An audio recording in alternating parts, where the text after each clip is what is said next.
The Vasconcelos mansion stood as a monument to opulence amid the endless green of its meticulously sculpted gardens. Tall walls, ornate iron gates, luxury cars parked beneath grand porticos. Every detail seemed to shout a single message: power. Inside, vast corridors paved with white marble, crystal chandeliers gleaming like private suns, and carpets that muffled even the softest footsteps composed the silent stage, where two distinct realities crossed paths, without ever truly touching. In a nearly invisible wing of the property, where small windows and worn floors told another story, lived the staff. There, among hand-washed sheets and simple meals, Clara grew up, the daughter of the chief housemaid, Donna Maristela. From an early age, Clara had learned to move discreetly, as if apologizing for existing in a space that was never truly hers. She observed the grandeur around her, as one might observe the stars. Beautiful, yet unreachable. Her world was made of silence, obedience, and lowered gazes, cultivated to remain unnoticed. On the other side of that invisible wall was Arthur Vasconcelos, the heir. Born under the weight of his family name and the expectation of maintaining the family empire, he grew up suffocated by the invisible threads of duty. His childhood was stitched together with lessons in etiquette, foreign languages, elite sports training, and meetings where, even as a boy, he was taught to carry himself like a king. For Arthur, emotions were weaknesses disguised as virtues, and friendships outside his circle were dangers to be avoided. Early on, he learned that love was not something to be lived. It was something to be negotiated, purchased, inherited. Between Clara and Arthur, there was not merely a difference in classes. There was an abyss, a chasm filled with unwritten rules, fleeting glances, and unspoken words. Often, Clara would pass him in the mansion's wide corridors, balancing silver trays with near-invisible dexterity, her eyes fixed firmly on the ground, as if her mere presence were an offense. Arthur, in turn, barely registered the girl's existence, or perhaps pretended not to notice, for to acknowledge it would be an unforgivable error. Yet, as with any carefully repressed tension, something stirred beneath the surface. Perhaps it began on Sunday mornings, when Clara arranged flowers in the library and, unintentionally, overheard Arthur rehearsing speeches meant for no one yet. Or perhaps in the afternoons, when from his balcony, Arthur would catch glimpses of Clara sneaking through the side gardens with a hidden book, laughing at a freedom he had never tasted. It was a presence that could not be ignored forever, no matter how much they tried. And so, over the years, as time etched invisible scars between them, a silent force grew, fueled by stolen glances, forbidden curiosity, and the loneliness that gnawed at them both in such different ways.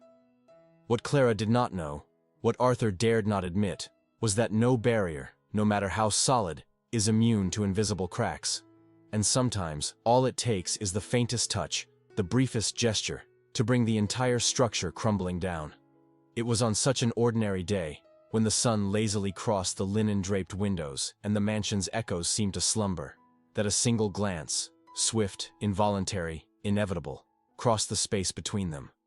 A moment so brief it could be forever denied, and yet so deep it could never be forgotten. From that moment on, without a word spoken, something had shifted. Something that would grow, silently, dangerously, irresistibly. Little did they know that this single thread of tension would pull at the very fabric of their lives until nothing, absolutely nothing, would ever be the same again. The morning emerged wrapped in mist, blurring the grand silhouette of the mansion and cloaking the gardens in a pale shroud of mystery. Inside, the house awakened slowly, as if every object breathed in rhythm with the first rays of light filtering through the high windows. Clara moved through the wide corridors, balancing a pile of freshly ironed clothes in her arms. Her steps echoed softly, muffled by the thickness of the oriental rugs.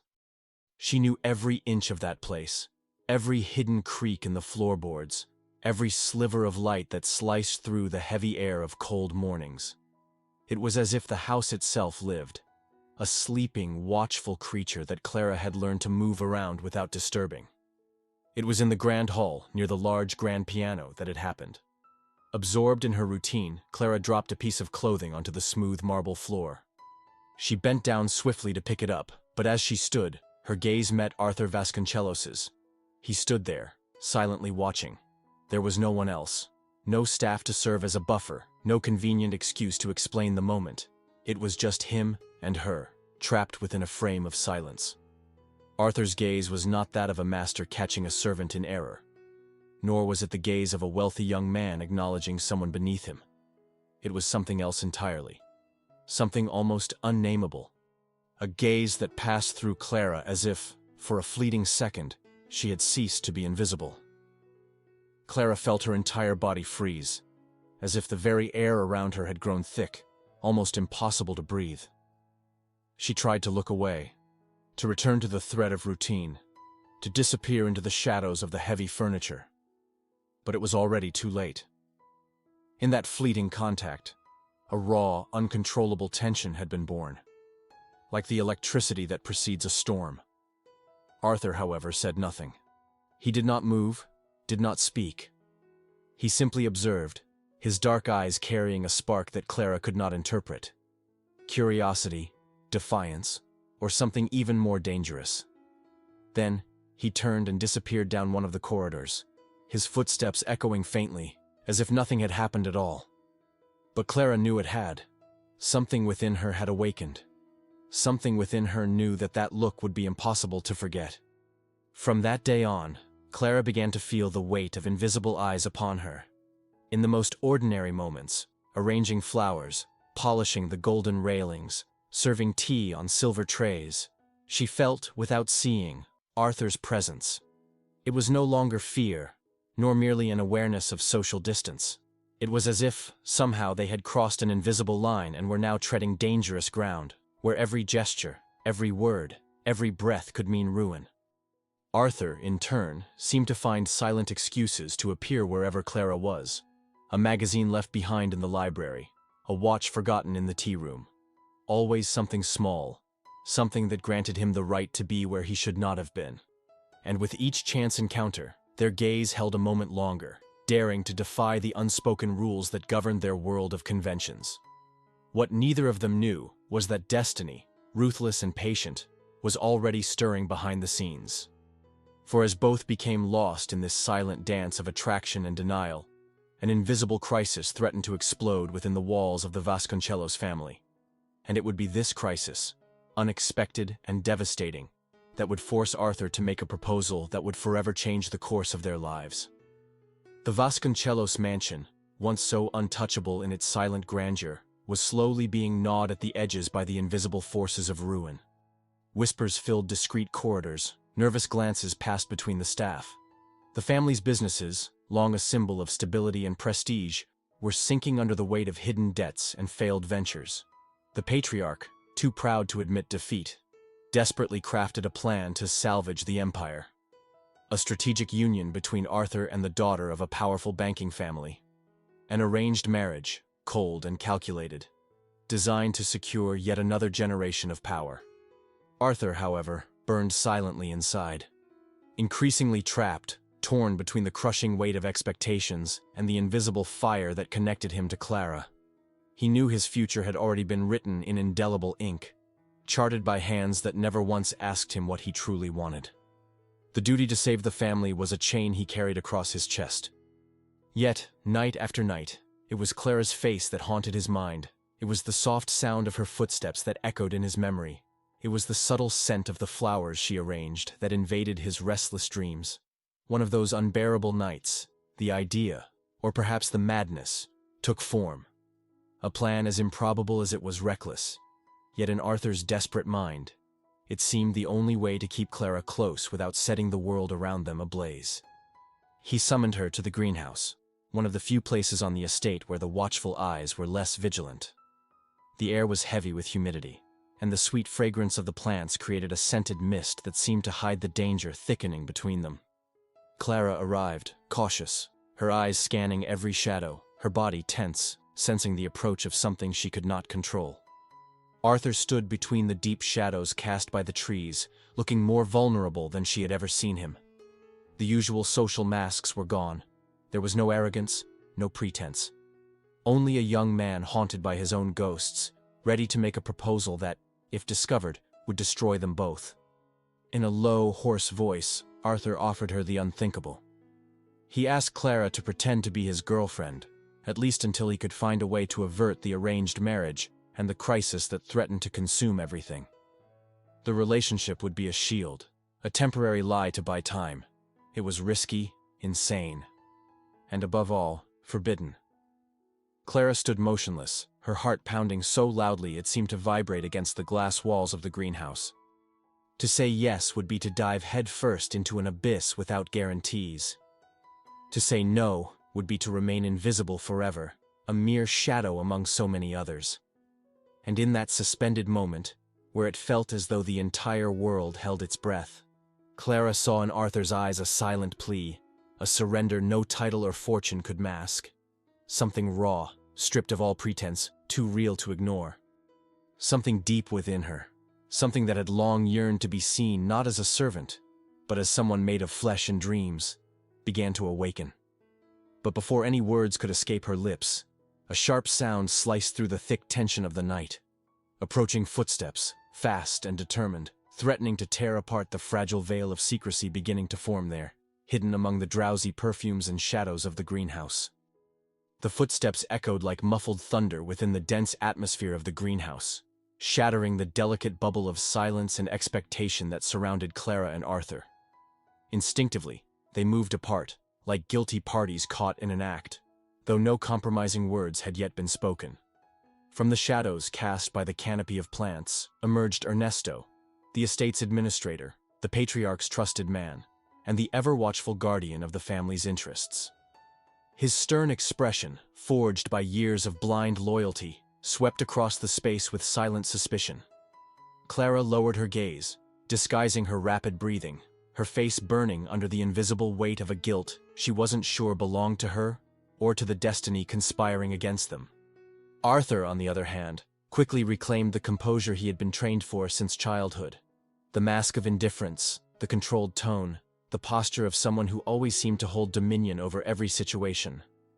With a casual remark about an exotic plant, he deflected Ernesto's scrutiny, though the man, without showing it, filed away the scene for future silent investigation. When Ernesto withdrew, leaving behind a tension heavier than before, Arthur turned to Clara, his eyes searching hers with a silent plea, a desperate reaffirmation of the offer that still hung between them. Clara, her heart still hammering wildly, knew there would be no second chance. The decision had to be made there, in the suffocating heat of that night, before the world reassembled itself to crush them beneath its relentless expectations. And it was then, with a voice so soft it barely existed, that she whispered the most dangerous yes of her life. The pact was sealed, not with contracts, not with signatures, but with something far more perilous, a promise made in the dark, fed by forbidden desires and the reckless hope that somehow they could deceive not only the world, but also their own hearts. From that moment forward, Clara and Arthur were no longer just two silent presences under the same roof. They became accomplices, allies in a silent conspiracy that would demand from them more than mere acting. It would demand courage, intelligence, coldness.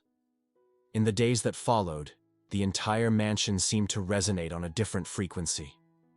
Every public glance, every seemingly casual gesture, every meticulously calculated smile became part of a secret choreography. To everyone else, Clara was transforming from a shadow into a notable presence, provoking suspicious glances, whispers, and a growing tension that spread through the corridors like fire through dry straw. To the Vasconcelos family, Arthur's sudden closeness with the maid's daughter was, at best, inconvenient, and at worst, an intolerable threat. Yet what neither Clara nor Arthur could foresee was that, as they moved within this delicate dance of appearances, something far more dangerous was gestating deep within the mansion's foundations. Something that would not only jeopardize their fragile pact, but threaten to expose truths as old and poisonous as the very stones upon which the Vasconcelos family had built its empire. The nights at the mansion had grown longer and heavier, as if time itself hesitated to advance over soil thick with secrets. Clara, now under the invisible spotlight of curious and envious eyes, felt every step scrutinized, every smile dissected. The once cold and indifferent atmosphere had transformed into a minefield, where the slightest expression could unleash devastating rumors. Arthur, meanwhile, maintained the flawless facade of a dutiful, unshakable heir. But internally, he carried a growing restlessness, as if he knew that the game they had started could not be sustained without dire consequences. It was on a particularly stifling afternoon that the discovery occurred.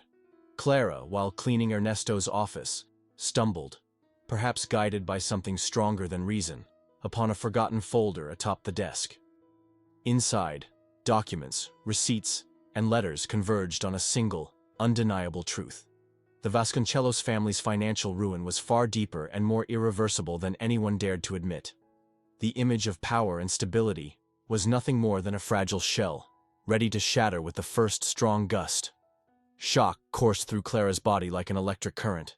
She knew that if this information were revealed, it would destroy the family's entire reputation. She also knew that in a world ruled by appearances, inconvenient truths were treated as treacheries.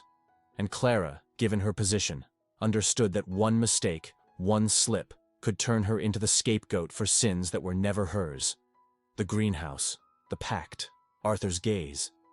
Everything now seemed even more dangerous, even more urgent. When she revealed to Arthur what she had found, his face paled, his mask of control slipping for just an instant, long enough for Clara to see the fear etched on his features. A fear that went beyond losing wealth. It was the fear of seeing his entire identity collapse, an identity built upon rotten foundations. Holding his breath, Arthur realized their plan had to evolve. Pretending to date would no longer be enough to stop the forces closing in on them. They needed to be bolder, faster, more convincing. And it was then, in that moment when their last illusions began to crumble, that Arthur made an even more dangerous decision. A step deeper into the abyss they had started to tread together. Something that would demand even greater sacrifice from Clara, a risk even more mortal. But before they could discuss the new strategy, voices approached, footsteps echoing through the corridors like an omen of something still unseen, but already announcing that their time was running out quickly. The voices drew closer with the speed of an inevitable threat, echoing through the cold marble corridors like the ticking of a clock counting down. Clara and Arthur exchanged one final, loaded glance before dispersing, each following separate paths, trying to erase any trace of the conspiracy they had just uncovered. Yet, deep within their hearts, both knew they were about to be engulfed by forces far greater than mere suspicion.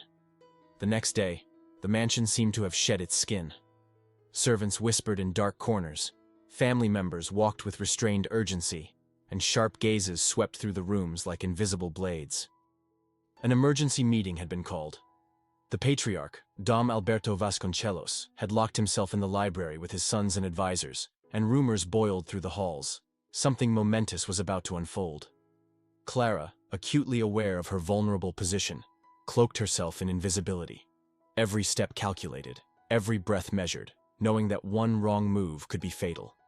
That night, as the mansion sank into a heavy, oppressive silence, Arthur found her hidden in the old orchid house, a place forgotten by the others and therefore safe. His eyes held not only exhaustion, but a fierce resolution. Without preamble, he revealed the new reality. His family had demanded a final sacrifice. To ensure the survival of the Vasconcelos empire, Arthur would, within days, have to formalize his engagement to Helena Costa y Silva, heiress to a lineage as powerful as it was ruthless. Clara's shock was immediate, though not unexpected. She knew that in their world, alliances were forged through cold bargains, soulless transactions, marriages signed like contracts. Even so, hearing the raw, definitive confirmation from Arthur's lips felt like a thin blade being slowly pressed into her chest. Arthur himself seemed to choke on every word, as if each syllable added a new weight to his already burdened soul. But then, with a courage Clara had never seen in him before, Arthur proposed something that defied all conventions, all limits of what was deemed acceptable. He did not merely want to flee, nor simply rebel. He wanted to fight from within, to corrupt the very system that shackled him. Arthur proposed that Clara officially become his fiancée, a desperate move, a scandalous act that would drag their names through the mud, yet perhaps, just perhaps, set them free. Clara, engulfed by a storm of emotions, understood in that moment that what was at stake was no longer just a future together. It was their very identities, the choice between living as silent shadows or burning brightly, even if only for a fleeting moment, under the light of their own truth. But before she could even begin to weigh the magnitude of that decision, hurried footsteps shattered the stillness of the orchid house, bringing with them the presence of someone who would change the course of that night, and perhaps the fate of everything they had dared to dream. The sound of footsteps sliced through the greenhouse like a blade through silence, carrying with it the presence of Helena Costa e Silva. Dressed in cold elegance, as if every detail of her attire had been chosen to intimidate, she emerged from the shadows with a smile that resembled a veiled threat. Clara froze, her entire body tense like a bowstring on the verge of snapping. Arthur, in contrast, remained still, but his gaze hardened, like steel forged under relentless pressure. Helena advanced with the confidence of someone who knows the terrain intimately. Her eyes scanned Clara from head to toe in a calculated assessment, and without uttering a word to her, she focused all her attention on Arthur. It was as if Clara had ceased to exist, a mere nuisance in the scene. With a low and cutting voice, Helena revealed what she already knew. She was aware of Arthur's growing closeness with the maid's daughter, as she deliberately phrased it, sweet poison hidden behind every syllable. More than that, she had come to make it clear that she would not be easily removed from her path. The weight of the threat hung between them like a dense fog. Helena let it slip, that should Arthur stray from the carefully arranged plan between the families, she would not hesitate to expose the Vasconcellos' most sordid secrets. Documents, evidence, scandals long buried under layers of wealth and influence. In other words, Helena did not merely want Arthur, she already held him in her hands, and she knew precisely how to wield that power. Clara stood motionless, tasting the bitter flavor of helplessness on her tongue. She understood now, more than ever, that they were not simply fighting a battle of emotions against traditions.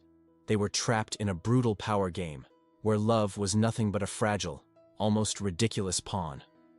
Arthur, his jaw tightly clenched, did not answer immediately. Within him, a storm of fury and despair threatened to shatter the thin veneer of control he still managed to maintain. Helena, satisfied with the wound she had inflicted, smiled as one who wins the war before it even begins.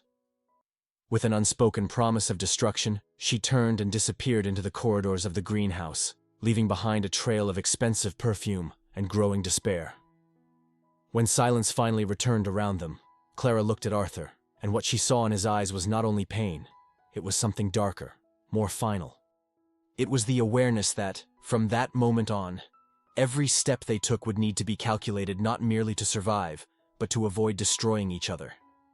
And while they were still absorbing the weight of the threat, a new sound tore through the night air, the distant creaking of doors, voices rising within the mansion, as if something larger, more urgent, and even more devastating was about to explode.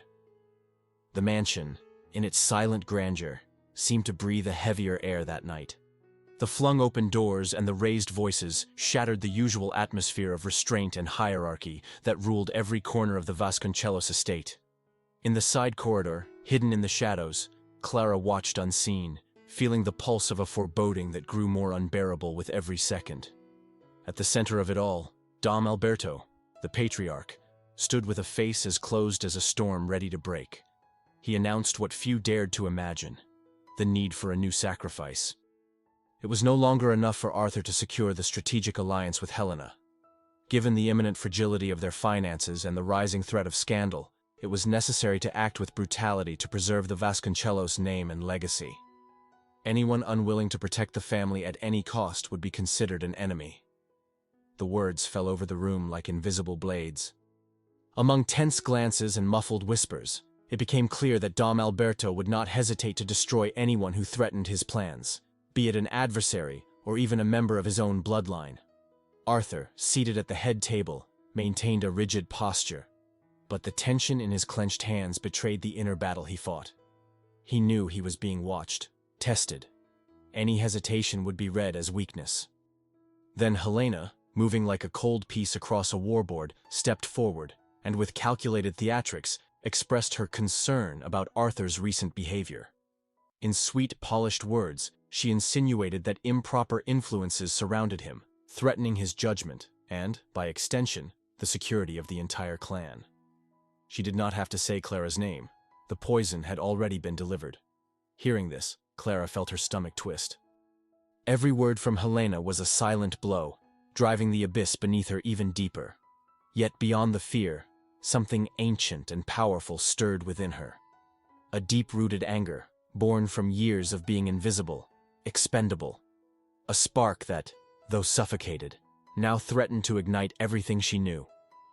While Helena smiled with false humility, Arthur closed his eyes for a brief moment, long enough to summon strength from the very edge of exhaustion. When he opened them again, a decision had crystallized there, forged in pain. He would not yield. He would no longer be an instrument of a system that had shaped him for submission. But the price for such defiance would be far greater than anyone in that room could foresee. As the night pressed onward, the walls of the mansion seemed to close in around them, as if the very house itself conspired to suffocate those daring enough to challenge the ancient rules. Something was coming. Something that would pull Clara and Arthur beyond everything they knew. Something that, once unleashed, would forever change the fate of the Vasconcellos. The early morning hung heavy over the shadowed gardens of the mansion, while inside, the air seemed to vibrate with an invisible tension, like the strings of an instrument on the verge of snapping. After the brutal meeting, after the poisoned words, after the masks that had fallen under the weight of despair, Arthur and Clara knew they could no longer simply survive in silence. Now, they had to act. And fate, as capricious as ever, saw fit to bring them together not in secrecy, but at the very heart of the chaos. On one of the forgotten balconies of the East Wing, under the pale light of a moon filtered through torn curtains, Arthur waited. His face, once marked only by the rigidity of obligation, now carried the hardness of someone who had crossed the internal frontier of no return. When Clara appeared, wrapped in a thin shawl that barely shielded her from the cutting cold, her eyes sought no justifications, no promises. They sought only answers. Arthur spoke first, his voice hoarse as if every word had been dragged painfully from his throat. He revealed his plan. An escape. Not a naive, impulsive flight, but a calculated move, a desperate maneuver. They would use the impending scandal against the Vasconcellos family itself, turning themselves into protagonists of their own downfall, and possibly their own liberation. It was risky, almost suicidal, but it was the only chance left. Clara listened in silence, each word etching itself into her mind like a freshly opened scar. She understood what it meant. She knew that if she accepted, she would be leaving behind not only the world she knew, but every possibility of return. To accept would be to burn the bridges before even crossing them. And yet, in that moment, she knew that to refuse would be to betray not only Arthur, but herself. When Arthur extended his hand, a gesture so simple yet so final, Clara hesitated for a second that seemed to stretch into eternity before taking it. And in that touch, that silent pact, they sealed what words could never fully express. It was not merely love that bound them. It was something more primal, more vital. The refusal to accept an imposed fate, the muted cry of entire lives shaped by silence. But the universe, watchful and cruel, would not grant them freedom so easily. As they stood there, listening only to their own breathing and the whisper of the wind among the vines of the balcony, hurried footsteps tore through the stillness of the dawn. And this time, it was not a curious servant, nor a hesitant ally. It was someone sent directly by the Vasconcellos family. Someone carrying an order so final that retreat would no longer be an option. The cold wind of early morning seemed to carry not only the damp scent of the gardens, but also the inevitable omen of an ending. Emerging from the darkness of the corridor came Ernesto, the ever-loyal Vasconcellos administrator, holding not a weapon, nor shackles, but something infinitely more cruel. A sealed letter, stamped with the golden crest of the family. As he extended the envelope to Arthur, his cold eyes said what his mouth did not need to. This was a sentence. Arthur took the letter with steady hands, refusing to show the tremor that shook him internally. Breaking the seal, his eyes quickly scanned the harsh, cold words, stripped of any trace of affection or compassion. It was an ultimatum, a formal order to publicly announce his engagement to Helena within 24 hours. Should he refuse, there would be no mercy. Total exile, loss of the Vasconcellos name, public exposure of the family's sins, and above all, the destruction of everyone associated with him, including Clara. She stepped closer, reading the truth in his eyes even before seeing the paper. The tension between them made the very air vibrate, and for the first time, Clara felt the true scale of the force they were fighting. It was not merely forbidden love. It was a desperate attempt to survive a machine built to crush anything that strayed from its rails. Arthur, his face hardened, folded the letter and tucked it into his pocket. Their original plan, silent escape, would no longer suffice. If they wanted even the slightest chance, they would have to be bolder than ever before. They would need to expose the truth before it was turned against them. It would not be enough to run. They would have to set fire to the very walls that imprisoned them. And there, under the dim light of the balcony, with the wind whipping against their faces and fear carved deep into their flesh, Clara and Arthur made their final pact. To tell the world the truth. To reveal not just the forbidden love that bound them, but the rot festering within the dynasty that had created, and now sought to destroy, them. If they were to be destroyed, they would face it with dignity, standing tall, no longer as shadows begging to exist. As dawn began to tint the horizon in pale hues, they crossed the empty hall of the mansion together for the last time. Each step echoed like the solemn beat of a funeral drum, marking the end of an era, not just for them, but for the entire Vasconcellos lineage. As the heavy doors closed behind them, and the timid sun began to fracture the night, Clara knew deep in her soul that nothing would ever be the same again. Even if the world collapsed upon them, even if their names were erased from history, there was something no one could ever steal. The freedom of having chosen, for the first and only time, their own destiny. And within that fragile breath of freedom, as delicate as newly blown glass, the true story of Clara and Arthur began. A story that would never be told in the gilded halls of high society, but one that, etched into each other's eyes, would live forever. If your heart raced, if you felt each impossible choice and lived every moment of this story as if it were your own, then you are part of our world. A world where love, courage, and the battle against the impossible are never just words, but storms that move silently through the soul. Here, each narrative is crafted to touch you, to make you feel, to make you dream, to make you reflect, and sometimes, to make you cry for what might have been. That is why, if you stayed until the end of this intense journey between Clara and Arthur, do not let this connection fade away. Subscribe to the channel now and come experience many more stories that defy time, rules, and destiny. Leave your like to show that you too believe as we do, that true love can withstand even the highest walls and the darkest threats. And don't leave without commenting. We want to know what this story awakened in you. What moment struck you the most? What would you have done in their place? Your voice is essential. It inspires us to create even deeper, more intense, and unforgettable narratives. Like, comment, share, activate the notifications, and join this community passionate about stories that do not merely entertain, but leave permanent marks in the heart, far beyond the reach of lies or imposed rules. Because here, every story is a new chance to live what the outside world so often forbids us to even dream of. And we are only just beginning.